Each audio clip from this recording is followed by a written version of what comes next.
आज आपल्या शेतामध्ये 2 गावचं लेबर आलेलं आहे. देवीचं मंदिर असते समोर, त्याची एक स्टोरी आहे, मी तुम्हाला भेटला पाहिजे. तर आपला कांदा वाळलेला आहे फक्त, आणि हे शिकत मी यूट्यूबवरती अपलोड करते, कारण की असे बरेच जण असतात की ज्यांना याचा अनुभव नसतो कोणती गोष्ट शेतामध्ये कशी पिकते. तर माझ्या या जर्नीमध्ये तुम्ही सहभागी व्हा. नवीन असाल तर चॅनलला जरूर सबस्क्राईब करा आणि जे स्वप्न आहे त्याच्यावरती काम करत राहा. एक ना एक दिवस नक्की तुमचा येणार आहे, त्यामुळं गिव्ह अप करू नका. हे guys, good morning, welcome back to our new blog. नवीन ब्लॉगमध्ये तुमचं स्वागत आहे. तर आज आपल्याला शेतात जायच्या आधी थोडं आपल्याला औषधं आणायची होती, कारण की कालचा ब्लॉग तुम्ही बघितला असेल कांदा पेरणीचा. तसेच आज एक आपल्याला एक सेम कांदा पेरून घ्यायचा आहे, त्यासाठी थोडे आपल्याला औषधं लागायची होती, ते आणण्यासाठी आपण निघालोय. तसेच आज दुसरं टास्क म्हणजे आपला जो कांदा होता जुना पावसाळी कांदा, तो आपल्याला हार्वेस्ट करून घ्यायचा आहे. आणि मग बघू आज लेबर येणार आहे, तर कशा गोष्टीत काय होतं ते तुम्हाला व्हिडिओ शेवटपर्यंत कळून जाईल. तर व्हिडिओ शेवटपर्यंत पहा आणि नवीन असाल तर जरूर चॅनलला सबस्क्राईब करा. तर बघू शकता आपण निघालो आपल्या तालुक्याच्या ठिकाणी, जिथे औषधाचे दुकान आहेत तिथं जाऊन आपण आपल्या कांद्यासाठी औषध आणणार आहे. आपण आलो आपल्या शेतामध्ये आणि इकडे बघू शकताय कालची जी सेम प्रोसेस आहे खत घालवायची ती चालू झालेली आहे. आणि आपल्याला दुसरा प्लॉट पेरून घ्यायचा आहे कांद्याचा, जो की काल आपण एक प्लॉट पेरून घेतलेला आहे. त्याचा डिटेल्ड व्हिडिओ आपल्या यूट्यूब चॅनलवरती अपलोड झाला आहे, तर तो पाहिला नसेल तर पाहून. तर जरा आपल्या शेततळ्यावरती आपण चक्कर टाकू, कारण की खूप दिवस झाला आपण आलेलो नव्हतो इकडे. तर सध्या पाण्याचा स्टॉक करून ठेवलेला आहे आपण, हे बघू शकता, कारण की आता बऱ्याच सगळ्या पिकांना पाणी द्यावं लागतं, कारण पावसाळा संपलेला आहे. आणि आज आपल्या शेतामध्ये 2 गावचे लेबर आलेलं आहे. इतके दिवस झालं एक साधं लेबर भेटत नव्हतं, आज 2 गावचे आलेले आहेत. तर आपला जो कांदा आहे तो आपण हार्वेस्ट करून घेणार आहे आणि चिरून घेऊन त्यानंतर पिशव्यामध्ये भरून डायरेक्ट मार्केटला नेणार. तर समोर बघू शकताय इथं कांदा काढून झालेला आहे एका प्लॉटचा, जो की तुम्हाला पुढील व्हिडिओमध्ये बघायला भेटेल. लेबर सध्या खूप अवघड आहे, त्यामुळं जेवढं लेबर लेस करता येईल तेवढं करायला पाहिजे. आणि इकडे बघू शकताय हे लेबर काम करते शेतात समोर. तर हा आपला कांद्याचा दुसरा प्लॉट आहे, जो आपण लागवड करून घेतला होता, तो काढायला चालू आहे. आणि बघू शकता इथं कांद्याची साईज अजून वाढली असती, पण हवामान खात्याने दिलेल्या पावसाच्या इशाऱ्यामुळं हे आपण लवकर काढून घेत आहे. त्यानंतर म्हणजे पाऊस पडला तर ही जमीन लवकर वाळत नाही, त्यामुळे आपल्याला हे लवकर हार्वेस्ट करून घ्यावं लागतं. आणि बघू शकताय रान किती स्वच्छ आहे, गवताचं प्रमाण काय नाही, आणि कांदा पण चांगला आहे, कलर पण चांगला आलेला आहे. बघू शकताय अजून ह्याची साईज वाढू शकत होती, पण ठीक आहे. समोर कांदा काढायला चालू आहे आणि हा प्लॉट बघू शकता. आणि याच्या पलीकडे आपला एक प्लॉट आहे आणि तो आपला हार्वेस्ट करून तिथं स्टॉक करून ठेवलेला आहे, त्याला चिरून आता पिशव्यामध्ये भरायचं आहे. तर इथं थोडंफार पाण्याचं प्रमाण राहत होतं, पाऊस जास्त पडल्यावर इथं पाणी साठून राहत होतं, त्यामुळे इथं कांद्याची साईज थोडी छोटी आहे, बाकी ॲव्हरेज साईड चांगली आहे. तर आता याला आपण हार्वेस्ट करून चिरणार आणि त्यानंतर पिशव्यामध्ये भरून डायरेक्ट मार्केटला नेणार, कारण की जास्त दिवस ठेवलं तर हा कांदा नासून जातो. उन्हाळी कांदा आपण स्टॉक करून ठेवू शकतो. तर आपण उन्हाळी कांद्याची पेरणी केलेली आहे, तिकडे बघितलं असेल तुम्ही कालचा व्हिडिओ. आणि आज दुसरा प्लॉट आपल्याला करून घ्यायचा आहे. ते देवीचं मंदिर असते समोर, त्याची एक स्टोरी आहे, मी तुम्हाला पुढील व्हिडिओमध्ये ते नक्की सांगेन. आणि इकडे बघू शकता कशा प्रकारे कांदा काढतात, काही समोर बघू शकता कशा प्रकारे कांदा काढला जातो.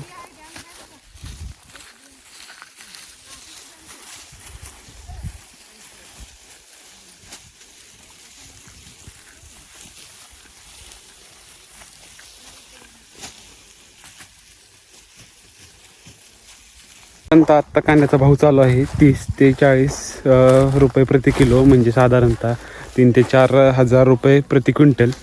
तर हा क्वाईट गुड आपण मार्केटला पाठवू शकतो, कारण की 2000च्या पुढं असेल तर साधारणतः परवडतो असं म्हणतात. म्हणजे 20 रुपये किलोच्या पुढं असेल तर म्हणजे खर्च ते बऱ्यापैकी निघतो, नाहीतर 5-10 रुपये किलो असेल तर तो आपल्याला परवडत नाही, कारण की काढण्याचा खर्च, लागवडीचा खर्च हे त्यातून निघत नाही. त्यामुळं आत्ताचा जो रेट आहे तो चांगला आहे माझ्या मते.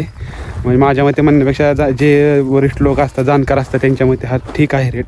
त्यामुळं आपण हा हार्वेस्ट झाल्यानंतर पिशव्यामध्ये भरून डायरेक्ट बाजारला पाठवणार.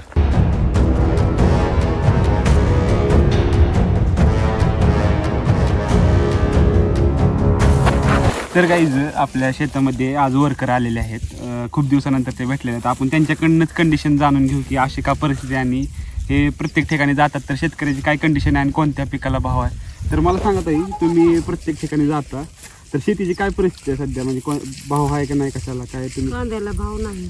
हां. आणि लेबरची कंडिशन अशी का झाली एवढं, म्हणजे मुश्किल का झालं? महागाई झाली ना जास्त, त्याच्यामुळं शेतकरी पण आम्हाला ओरडत येत ना, तुम्हाला रोजगार कसा वाढवायचा. आणि तरी आम्ही देतो रोजगार, आमच्या कांद्याला भाव आला तरी बी देत आहोत हां. असं बोलतात ना शेतकरी. तरी पण भेटते तर रोजगारी भेटायला मुश्किल आहे. सगळं महाग झालंय, रोजगार मागते ते शेतकऱ्याला कांदा नाचला, शेतकरी रोजगार द्यायला माग पुढे बघताय. हे काका दिसत आहेत, हे रोज काय करतात, म्हणजे हे जे टीम दिसते लेबरची, ते प्रत्येक शेतात जिथं गरज असते त्या शेतकऱ्याकडे घेऊन जातात. तर त्यांनाच आपण विचारू नेमकं काय कंडिशन आहे, रोजगार एवढे का म्हणजे भेटणं का अवघड झालं आणि शेतीत मालाला भाव आहे का नाही. तर मला सांगा तुम्ही, रोजगार मिळणं एवढं का अवघड झालं, म्हणजे रोजगार काय शेतीच अडचणीत आहे, शेतीला हमी भाव भेटायला पाहिजे. शेतीच्या असं कांदा आहे, रोजगार जातो, म्हणजे रोजगार भरपूर आहे, महागाई शेतीतल्या पिकाला हमी भाव भेटला पाहिजे. हमी भाव भेटला पाहिजे हीच अपेक्षा दुसरं काय नाही. बरं. तर गाईज ह्यांच्या म्हणण्यानुसार जे आपल्या शेतामध्ये पिकतं त्याला जर हमी भाव भेटला तर शेतकरी पण मागं पुढं बघणार नाही रोजगार देण्यासाठी. आणि बाकी पाऊस पाणी यावर्षी चांगलं असल्यामुळे सर्व शेतामध्येच यावर्षी चांगलं पीक पिकलेलं आहे, त्यामुळं सगळीकडेच हे लेबर व्यस्त आहे, त्यामुळे एवढी अडचण येत आहे. तर यानं काय होतं माहिती का, आपल्याला ग्राउंड लेवलने एकदम कळतं, म्हणजे हे आता डायरेक्टली काम करतात शेतात, तर त्यांच्याकडून आपण जाणून घेतो की काय अडचणी आहेत काय नाही आणि कशामुळे परिस्थिती उद्भवली. तर आपल्याला निगेटिव्हमध्ये जायचं नाही, काय आहे ती रिअल परिस्थिती मांडायची आहे. त्यामुळं काही लोक बोलतील काय हे फक्त काय शेतामध्ये प्रॉब्लेमच चालू आहेत, काय चांगलं काय चालू नाही. जे आहे ते आपण विचारलेलं आहे. आता तुम्ही ऐकलं असेल तर सध्या अशी कंडिशन आहे बघा.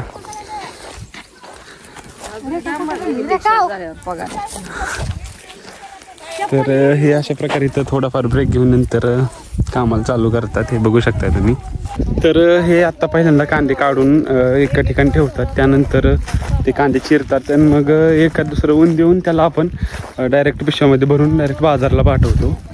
हे काहीच तर समोर बघू शकताय, इकडं उन्हाळी कांद्याची आपली लागवड चालू आहे, कांद्याचं बिवीस कटायला चालू आहे आणि मागं बघू शकताय पावसाळी कांदा आहे, त्याची कटिंग चालू आहे, म्हणजे कट करून ते एका ठिकाणी टाकतात, त्यानंतर आपण पिशव्या भरून मार्केटला पाठवतो. तर ते बघू आपण नेमकं कशा प्रकारे चिरतात आणि कांद्याची क्वालिटी कशी आहे ते. तर हे बघू शकता अशा प्रकारे आपण कांदा वाळवला होता आणि त्यात नसलेला पण कांदा आहे तो आपल्याला वेगळा करायचा आणि चांगला कांदा आपण चिरून मार्केटला पाठवतो. तर घ्यायचं यांचं सध्या लंच ब्रेक झाला आहे, तर तो झाल्यानंतर आपण बघूया कांदा कशा प्रकारे चिरतात आणि त्याचे दोन वेगवेगळे डिवाईड करतात, ते 1 नंबर 2 नंबर. तर ते पण आपण बघू कशा. त्यानंतर आपल्याला हा पण प्लॉट आहे तो चिरून घ्यायचा आहे, जो की आत्ताचा प्लॉट आहे आपला पलीकडचा, तो चिरायला चालू आहे, कारण की तो खूप दिवस झालं एक ढीक करून ठेवला होता आपण, मग ते बऱ्यापैकी चांगला वाळला. ते वाळल्यामुळं आपण ते कट करतोय, चिरतोय आणि त्यानंतर पिशव्या भरून ठेवतो आपण. तर काहीच लंच ब्रेक चालू होता तोपर्यंत आपण ते ऑर्गनाईज करून घेतलेलं आहे आणि इकडे बघू शकताय हे 7 कप्पे आहेत, त्याच्यामध्ये आपण हे बघू शकता वरती त्याच्या खाली हे पाणी, त्यानंतर मग बाकी जे ड्रिपचं सामान असतं ते अशा प्रकारे आपण ऑर्गनाईज करून घेतलेलं आहे, जेणेकरून आता आपल्याला दरवेळेस हुडकावं लागणार नाही, एका ठिकाणी आपल्याला ते मिळून जाईल. तर ह्याची लिंक मी डिस्क्रिप्शनमध्ये टाकेन, ॲमेझॉनवरून आपण हे मागवलेलं आहे. तर काहीच समोर कांदे चिरायला चालू झालेले आहेत आणि त्यांचा लंच ब्रेक होता तो संपलेला आहे. तर आपण आता बघूया की कशा प्रकारे ते कांदा चिरतात आणि इकडे बघू शकताय योग्य प्रकारे आपला कांदा वाळलेला आहे. हे वरचं त्यांचं आवरण निघतं, त्याच्यावरून तुम्हाला समजत असेल.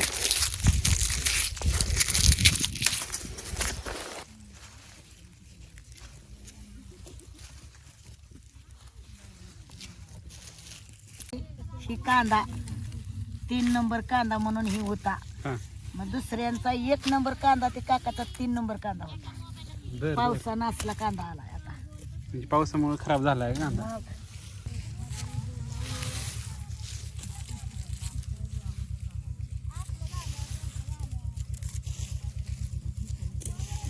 तर काहीच हे पाठीमागं तुम्ही बघितलं कांदा चिरताना, तर त्याच्यामध्ये 2 आपण हे केलेले आहेत, डिवायडेशन केलेलं आहे, म्हणजे 1 नंबर कांदा आणि 2 नंबर कांदा. यावर्षी कांद्याची क्वालिटी खराब आहे, कारण की भरपूर पाऊस झाला होता कांदा लावल्यानंतर, त्यामुळे कांदे नसलेत पण आणि त्याची साईज पण छोटी राहिलेली आहे. तर हे बघू शकता समोर तुम्हाला दिसत असेल, इथं 2 वेगवेगळे भागात आपण कांदे डिवाईड केलेले आहेत, जे की हा वाला मोठा आहे आणि इकडे बघताय ते वाले लहान आहेत.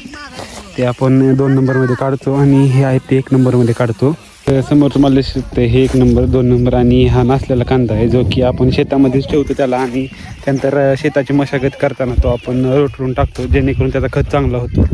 आणि इकडे बघू शकता अशा प्रकारे आपलं काम चालू आहे जे की खूप दिवसातून आपल्याला आज लेबर भेटलेलं आहे. लेबरचं सध्या खूप अवघड झाल्यामुळं हे कंडिशन आहे. तर आता हे होतील 1-2 दिवसामध्ये कांदे चिरून त्यानंतर आपण मार्केटला पाठवणार. मग बघू आपल्याला किती रेट येते काय ते तुम्हाला ते व्हिडिओमध्ये बघायलाच भेटेल. त्यासाठी तुम्ही चॅनलला नवीन असाल तर जरूर सबस्क्राईब करा आणि माझ्या जर्नीमध्ये सहभागी व्हा. माझ्या लर्निंग स्टेजमध्ये मी खूप काही शिकतो आहे आणि शिकत असताना तुम्हाला त्याचा अनुभव घेता येईल. तर कोणाला काय सजेशन असतील तर ते कमेंटमध्ये जरूर सांगू शकता. समोर बघू शकता हे आपण आपल्या ट्रॅक्टरच्या ट्रॉलीमध्ये कॅरेट आणलेले आहेत जे की आता कांदे चिरलेले आहेत 1 नंबर 2 नंबर ते आपण कॅरेटमध्ये भरून मग एका ठिकाणी करतो त्यानंतर मग पिशव्या भरतो. त्याच समोर बघू शकता आपलं ब्लॉकची एडिटिंग चालू आहे. तर तुम्ही या ब्लॉगमध्ये बघितलं की आपल्या शेतामध्ये आज कांदा काढण्यासाठी आणि चिरण्यासाठी लेबर भेटलेलं आहे ते जे की खूप दिवस आपल्याला भेटत नव्हतं. सध्या लेबरची परिस्थिती अवघड आहे. तर माझ्या लर्निंग स्टेजमध्ये मी खूप साऱ्या गोष्टी शिकतो आहे. लर्निंग स्टेजमध्ये आहे मी आणि मी काय असं मला सगळीच माहिती आहे. मी शिकतो आहे फक्त आणि हे शिकत मी यूट्यूबवरती अपलोड करतो आहे कारण की असे बरेच जण असतात की ज्यांना याचा अनुभव नसतो कोणती गोष्ट शेतामध्ये कशी पिकते आणि त्याची काय प्रोसेस असते. तर मी ते शिकत अनुभवतो आहे आणि ते अपलोड करत राहतो कारण बऱ्याच जणांना त्याचा अनुभव घेता येईल. तर माझ्या या जर्नीमध्ये तुम्ही सहभागी व्हा. नवीन असाल तर चॅनलला जरूर सबस्क्राईब करा आणि हा व्हिडिओ तुम्ही शेवटपर्यंत पाहिला त्याबद्दल मी तुमचा मनापासून आभारी आहे. तर भेटू एका नवीन व्हिडिओमध्ये तोपर्यंत थँक्यू. कारण की आपल्याला सकाळी जी जिम आपली मिस झाली होती ती आता संध्याकाळी करायची आहे. कारण की या लर्निंग स्टेजमध्ये आपल्याला चांगल्या गोष्टी शिकण्यासाठी आपलं शरीर पण चांगलं पाहिजे त्यासाठी आपण शरीर पण चांगलं ठेवतो आहे. तर एक्झरसाईज पण महत्त्वाची आपल्याला डाएट पण महत्त्वाचं आहे त्यासाठी सर्व गोष्टी आपण करतो आहे. जर तुम्ही करत नसाल तर ते अवश्य करा आणि स्वतःला निरोगी ठेवा. निर्व्यसनी राहा आणि जे स्वप्न आहे त्याच्यावरती काम करत राहा. एक ना एक दिवस नक्की तुमचा येणार आहे. त्यामुळं गिव्हअप करू नका. जीवनामध्ये चढ उतार खूप येतात आणि त्यामुळं ते लगेच गिव्हअप करायचं नाही त्याला फेस करत पुढे जायचं. तर ठीक आहे तुम्ही हा व्हिडिओ इथपर्यंत बघितला त्याबद्दल मी तुमचा मनापासून आभार आहे. भेटू एका नवीन व्हिडिओमध्ये तोपर्यंत थँक्यू.